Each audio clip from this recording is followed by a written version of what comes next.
Hello class 7th. Today we will read chapter number 3. What is your water footprint? So watch this video, listen it carefully and read it from your book. Let's start. Chapter 3. What is your water footprint? How much water does it cost to make a product? Will calculating this cost or the corporate water footprint help make businesses more water sustainable? Judicious use of this resource is imperative, but unless one knows how much water is being used, how can they take steps to limit their usage? A water footprint helps one understand the amount of water being used at an individual level, all the way to a national level, and in the numerous processes involved in manufacturing and producing our goods and services. An accurate water footprint also takes into account the amount of water contaminated during the manufacturing and production process. This tool gives a solid water accounting framework and aids us all in our efforts to be more efficient and conservative with our water use.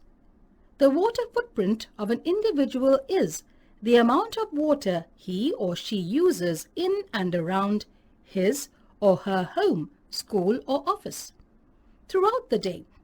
It includes the water used directly, like that from a tap, as well as the water used indirectly, like the water utilized to produce the food one eats, the products he or she buys, the energy he or she consumes, and even the water he or she saves by recycling.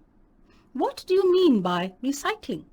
The water footprint of a business, the corporate water footprint, is defined as the total volume of fresh water that is used directly or indirectly to run and support a business. The water footprint concept was introduced in 2002 by Aryan Y. Ch-3. A water footprint consists of three components: blue water, fresh water in lakes, rivers, aquifers. It refers to the amount of surface and groundwater used to produce products. This includes the water that evaporates from these sources also: green water, water from rainwater stored in the soil. It refers to the amount of rainwater evaporated from the soil. Grey water, polluted water. It refers to the volume of water required to remove the pollutants from used water to bring it back to a quality that is acceptable according to the prescribed norms. How to reduce water footprint? In case of direct footprint, we can do the following. Install water-saving toilets and showers. Close the tap while brushing your teeth and shaving. Use recycled water in the garden. Harvest rainwater and use it for recharging groundwater or for secondary uses like washing cars and gardening. If it is indirect footprint, we should be conscious of what we buy. We should make sure that we buy products that have a comparatively lesser water footprint. For example, buying a product that is produced from a place that is less prone to water scarcity. Switching to products that have a lesser water footprint. This will encourage industries to be more water conscious and transparent in their water consumption. The Water Footprint Network has developed a calculator which can help individuals assess their water footprint based on their lifestyle and their location. The calculations are based on the water requirements per unit of product as in the country of residence. How much of water does an individual use? How much water does a company use? Does it recycle any, and most importantly, how much does a finished product cost in terms of water? Only once such an evaluation is carried out can the water footprint, both in terms of fresh water used and polluted wastewater released, be reduced.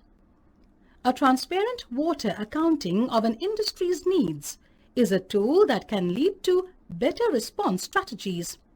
Strategies that are not only topical, but also custom-built per location and season that will help consumers make an informed choice. Indian Standard Organization ISO is working on a procedural standard on how to incorporate water footprint in a product life cycle assessment LCA. Responsible citizens too need to be aware of their duty, make wise choices and demand for transparency in information related to use of water for all products that they use. It's time industrial water disclosure be changed from voluntary to mandatory. After all, scarcity of water will lead to a drought in business too. This content has been published with permission from India Water Portal, www.indiawaterportal.org.